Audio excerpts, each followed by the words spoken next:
Chapter 20. A Strange-Looking Procession. It was the month of May. The clear, warm sunshine lay upon the mountain, which had turned green again. The last snows had disappeared, and the sun had already coaxed many of the flowers to show their bright heads above the grass. Heidi was at home again on the mountain, running backwards and forwards in her accustomed way, not knowing which spot was most delightful. From the shed at the back came the sound of sawing and chopping, and Heidi listened to it with pleasure, for it was the old familiar sound she had known from the beginning of her life up here. Suddenly she jumped up and ran round, for she must know what her grandfather was doing. In front of the shed door already stood a finished new chair, and a second was in course of construction under the grandfather's skilful hand. "I know what these are for!" exclaimed Heidi in great glee. "We shall want them when they all come from Frankfurt. This one is for grandmamma, and the one you are now making is for Clara, and then there will, I suppose, have to be another," continued Heidi with more hesitation in her voice. "Or do you think, grandfather, that perhaps Miss Rottermeier will not come with them?" "Well, I cannot say just yet," replied her grandfather, "but it will be safer to make one so that we can offer her a seat if she does." While talking with the grandfather, there was heard from above a whistling and calling which Heidi immediately recognized. She ran out and found herself surrounded by her 4-footed friends. They were apparently as pleased as she was to be among the heights again, for they leaped about and bleated for joy. When Peter at last got up to her, he handed her a letter. "There!" he exclaimed. "Did someone give you this while you were out with the goats?" she asked in her surprise. "Nah," was the answer. "Where did you get it from, then?" "I found it in the dinner bag," which was true to a certain extent. The letter to Heidi had been given him the evening before by the postman at Durfley, and Peter had put it into his empty bag. That morning he had stuffed his bread and cheese on the top of it, and he had forgotten it when he called for Arm Uncle's 2 goats. Only when he had finished his bread and cheese at midday and was searching in the bag for any last crumbs did he remember the letter which lay at the bottom. Heidi read the address carefully. Then she ran back to the shed, holding out her letter to her grandfather in glee. "From Frankfurt! From Clara! Would you like to hear it?" The grandfather was ready and pleased to do so, as was Peter, who had followed Heidi into the shed. "Dearest Heidi, everything is packed, and we shall start now in 2 or 3 days, as soon as Papa himself is ready to leave. He is not coming with us, as he has first to go to Paris. The doctor comes every day, and as soon as he is inside the door, he cries, 'Off now as quickly as you can, off to the mountain.' He is most impatient about our going. You cannot think how much he enjoyed himself when he was with you. He has called nearly every day this winter, and each time he describes over again all he did with you and the grandfather, and talks of the mountains and the flowers and of the great silence up there, far above all towns and villages, and of the fresh, delicious air, and often adds, 'No one can help getting well up there.' He himself is quite a different man since his visit, and looks happy again. Oh, how I am looking forward to seeing everything, and to being with you on the mountain, and to making the acquaintance of Peter and the goats. I shall have first to go through a 6-week cure at Regatz. This the doctor has ordered, and then we shall move up to Durfley, and every fine day I shall be carried up the mountain in my chair, and spend the day with you. Grandmamma is travelling with me, and will remain with me. She also is delighted at the thought of paying you a visit. But just imagine, Miss Rottenmeier refuses to come with us.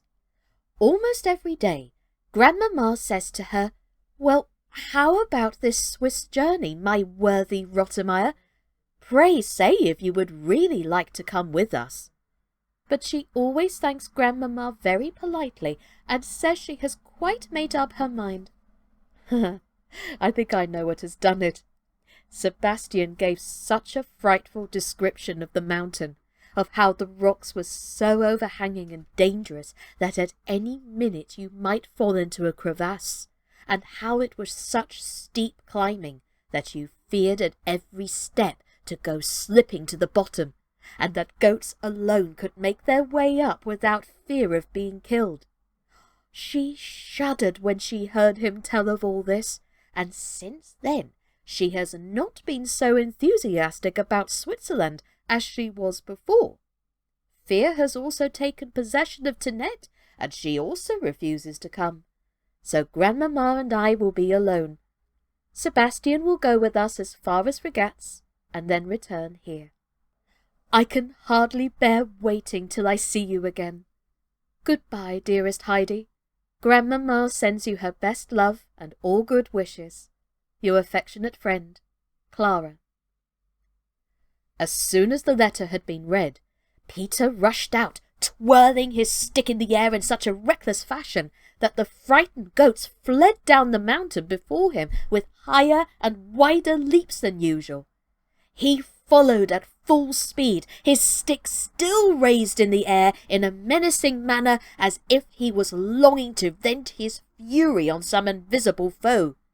This foe was indeed the prospect of the arrival of the Frankfurt visitors, the thought of whom filled him with exasperation. Heidi was so full of joyful expectation that she determined to seize the first possible moment next day to go down and tell grandmother who was coming, and also particularly who was not coming. The old lady was no longer confined to her bed. She was back in her corner at her spinning wheel, but there was an expression on her face of mournful anxiety.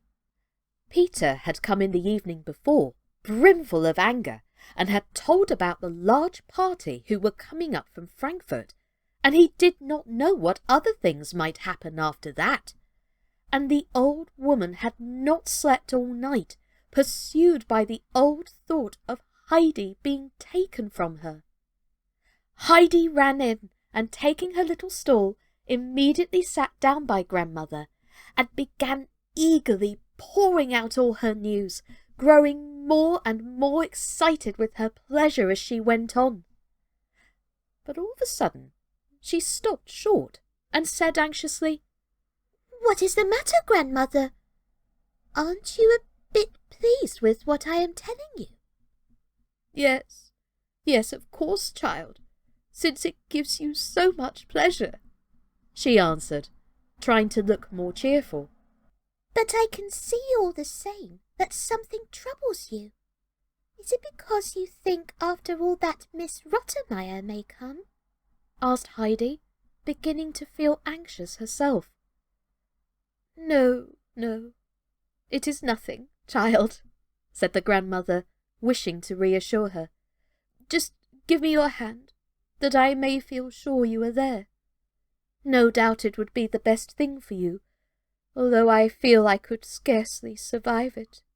"I do not want anything of the best if you could scarcely survive it," said Heidi, in such a determined tone of voice that the grandmother's fears increased as she felt sure the people from Frankfurt were coming to take Heidi back with them, since now she was well again they naturally wished to have her with them once more. But she was anxious to hide her trouble from Heidi if possible, as the latter was so sympathetic that she might refuse perhaps to go away, and that would not be right. Heidi, she said, there is something that would comfort me and calm my thoughts. Read me the hymn beginning, All things will work for good. Heidi found the place at once and read out in her clear, young voice. All things will work for good to those who trust in me. I come with healing on my wings to save and set thee free. Yes, yes, that is just what I wanted to hear, said the grandmother, and the deep expression of trouble passed from her face. Heidi looked at her thoughtfully for a minute or two, and then said, Healing means that which cures everything and makes everybody well, doesn't it, grandmother? Yes, that is it, replied the old woman with a nod of assent, and we may be sure everything will come to pass according to God's good purpose. When the evening came, Heidi returned home up the mountain. The stars came out overhead one by one, so bright and sparkling that each seemed to send a fresh ray of joy into her heart. Not only were the nights of this month of May so clear and bright, but the days as well. The sun rose every morning into the cloudless sky, as undimmed as its splendour as when it sank the evening before, and the grandfather would look out early and exclaim with astonishment, This is indeed a wonderful year of sun. It will make all the shrubs and plants grow apace. You will have to see, General, that your army does not get out of hand from overfeeding. And Peter would swing his stick with an air of assurance and an expression on his face as much as to say, I'll see to that. So May passed, everything growing greener and greener, and then came the month of June, with a hotter sun and long light days that brought the flowers out all over the mountain, so that every spot was bright with them, and the air full of their sweet scents. This month, too, was drawing to its close, when one day Heidi, having finished her household duties, ran out with the intention of paying first a visit to the fir trees, and then going up higher to see if the bush of rock roses was yet in bloom, for its flowers were so lovely when standing open in the sun. But just as she was turning the corner of the hut, she gave such a loud cry that her grandfather came running out of the shed to see what had happened. Grandfather! Grandfather! She cried, beside herself with excitement. Come here! Look! Look! The old man was by her side by this time and looked in the direction of her outstretched hand. A strange-looking procession was making its way up the mountain. In front were two men carrying a sedan chair, in which sat a girl well wrapped up in shawls, then followed by a horse mounted by a stately-looking lady who was looking about her with great interest and talking to the guide who walked beside her. Then a reclining chair, which was being pushed up by another man, it having evidently been thought safer to send the invalid to whom it belonged up the steep path in a sedan chair. The procession wound up with a porter with such a bundle of cloaks, shawls, and furs on his back that it rose well above his head. Here they come! Here they come! Shouted Heidi, jumping with joy. And sure enough, it was the party from Frankfurt. The figures came nearer and nearer, and at last they had actually arrived. The men in front put down their burden. Heidi rushed forward, and the two children embraced each other with mutual delight. Grandmamma, having also reached the top, dismounted and gave Heidi an affectionate greeting before turning to the grandfather, who had meanwhile come up to welcome his guests. There was no constraint about the meeting, for they both knew each other perfectly well from hearsay, and felt like old acquaintances. After the first words of greeting had been exchanged, grandmamma broke out into lively expressions of admiration. "What a magnificent residence you have, uncle! I could hardly have believed it was so beautiful. A king might well envy you. And how well my little Heidi looks, like a wild rose," she continued, drawing the child towards her and stroking her fresh pink cheeks. "I don't know which way to look first. It is all so lovely. What do you say to it, Clara? What do you say?" Clara was gazing round, entranced. She had never imagined, much less seen, anything so beautiful. She gave vent to her delight in cries of joy. "Oh, grandmamma," she said, "I should like to remain here forever." The grandfather had meanwhile drawn up the invalid chair and spread some of the wraps over it. He now went up to Clara. "Supposing we carry the little daughter now to her accustomed chair. I think she will be more comfortable.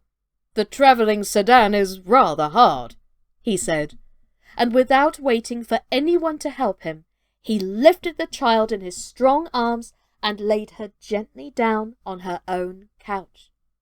He then covered her over carefully and arranged her feet on the soft cushion, as if he had never done anything all his life but wait on cripples. The grandmamma looked on with surprise. "My dear uncle," she exclaimed, "if I knew where you had learned to nurse, I would at once send all the nurses I know to the same place, that they might handle their patients in like manner. How do you come to know so much?" Uncle smiled. "I know more from experience than training," he answered. But as he spoke, the smile died away, and a look of sadness passed over his face. The vision rose before him of a face of suffering that he had known long years before, the face of a man lying crippled on his couch of pain and unable to move a limb. The man had been his captain during the fierce fighting in Sicily. He had found him lying wounded and had carried him away, and after that the captain would suffer no one else near him, and uncle had stayed and nursed him till his sufferings ended in death. It all came back to uncle now, and it seemed natural to him to attend the sick Clara and to show her all those kindly attentions with which he had once been so familiar. "Oh, Heidi, if only I could walk about with you," said Clara longingly. "If I could but go and look at the fir trees, and at everything I know so well from your description, although I have never been here before." Heidi, in response, put out all her strength, and after a slight effort managed to wheel Clara's chair quite easily round the hut to the fir trees. There they paused. Clara had never seen such trees before, with their tall straight stems and long thick branches growing thicker and thicker till they touched the ground. Even the grandmamma who had followed the children was astonished at the sight of them. Heidi had now wheeled Clara toward the goat shed and had flung open the door so that Clara might have a full view of the inside. Clara lamented to her grandmother that they would have to leave early before the goats came home. "I should so like to have seen Peter and his whole flock." "Oh, the flowers!" exclaimed Clara. "Look at the bushes of red flowers and all the nodding bluebells. Oh, if I could but get out and pick some." Heidi ran off at once and picked her a large nosegay of them. "But these are nothing, Clara," she said, laying the flowers on her lap. "If you could come up higher to where the goats are feeding, then you would indeed see something. Bushes on bushes of the red satori, and so many more of the bluebell flowers, and then the bright yellow rock roses that gleam like pure gold, and all crowding together in the one spot. And then there were others with the large leaves that grandfather calls bright eyes, and the brown ones with little round heads that smell so delicious. Oh, it is beautiful up there, and if you sit among them, you never want to get up again. Everything looks and smells so lovely. Heidi's eyes sparkled with the remembrance of what she was describing. She was longing herself to see it all again, and Clara caught her enthusiasm and looked back at her with equal longing in her soft blue eyes. "Grandmamma, do you think I could get up there? Is it possible for me to go?" she asked eagerly. "If only I could walk and climb about everywhere with you, Heidi." "I am sure I could push you up. The chair goes so easily," said Heidi, and in proof of her words she sent the chair at such a pace round the corner that it nearly went flying down the mountainside. Grandmamma, being at hand, however, stopped it in time. The grandfather, meantime, had not been idle. He had by this time put the table and extra chairs in front of the seat, so that they might all sit out here and eat the dinner that was preparing inside. The milk and the cheese were soon ready, and then the company sat down in high spirits to their midday meal. Grandmamma was enchanted, as the doctor had been, with their dining room, whence one could see far along the valley, and far over the mountains to the farthest stretch of blue sky. A light wind blew refreshingly over them as they sat at table, and the rustling of the fir trees made a festive accompaniment to the repast. "I never enjoyed anything as much as this. It is really superb!" cried Grandmamma 2 or 3 times over, and then suddenly, in a tone of surprise, "Do I really see you taking a second piece of toasted cheese, Clara?" There, sure enough, was a second golden-coloured slice of cheese on Clara's plate. "Oh, it does taste so nice, Grandmamma, better than all the dishes we had at Regat's," said Clara, as she continued eating with appetite. "That's right. Eat what you can," exclaimed Uncle. "It's the mountain air which makes up for the deficiencies of the kitchen." And so the meal went on. Grandmamma and Uncle got on very well together, and their conversation became more and more lively.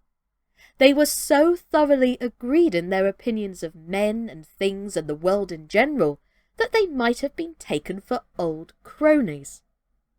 The time passed merrily, and then Grandmamma looked towards the west and said, "We must soon get ready to go, Clara. The sun is a good way down. The men will be here directly with the horse and sedan."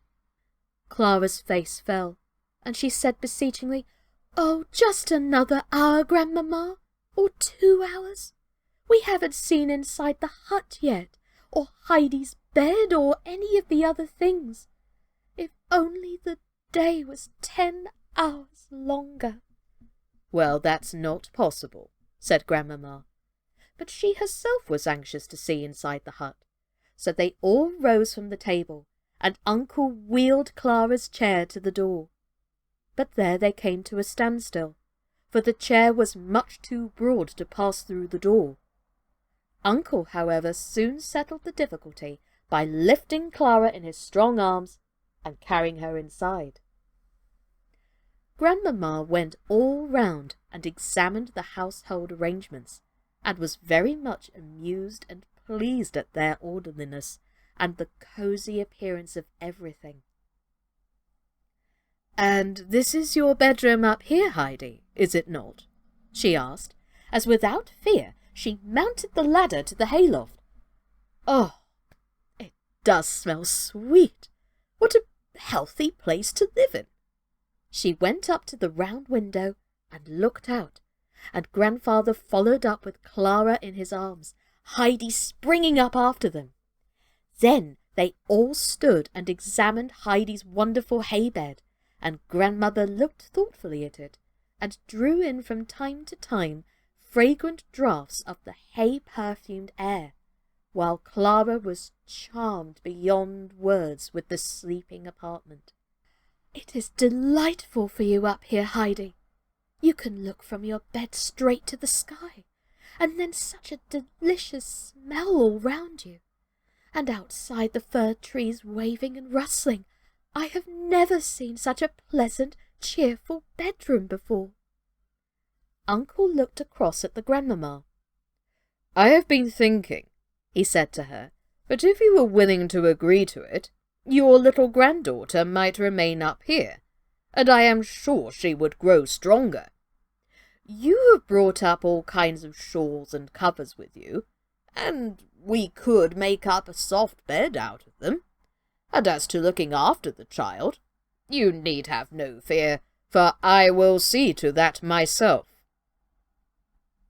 Clara and Heidi were as overjoyed at these words as if they were two birds let out of their cages, and Grandmamma's face beamed with satisfaction.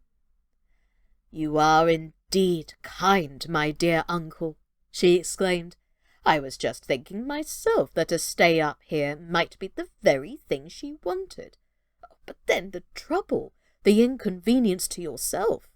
And you speak of nursing and looking after her as if it were a mere nothing. I thank you sincerely. I thank you from my whole heart, uncle." And she took his hand and gave it a long and grateful shake, which he returned with a pleased expression of countenance. Uncle immediately set to work to get things ready. He carried Clara to her chair outside, Heidi following, not knowing how to jump high enough into the air to express her contentment. Then he gathered up a whole pile of shawls and furs, and said, smiling, "It is a good thing that Grandmamma came up, well provided for a winter's campaign. We shall be able to make good use of these." The two had meanwhile ascended to the hayloft and begun to prepare a bed. There were so many articles piled one over the other that when finished it looked like a regular little fortress. Grandmother passed her hand carefully over it to make sure that there were no bits of hay sticking out. "If there's a bit that can come through, it will," she said. The soft mattress, however, was so smooth and thick that nothing could penetrate it. Then they went down again well satisfied, and found the children laughing and talking together, and arranging all they were going to do from morning till evening as long as Clara stayed.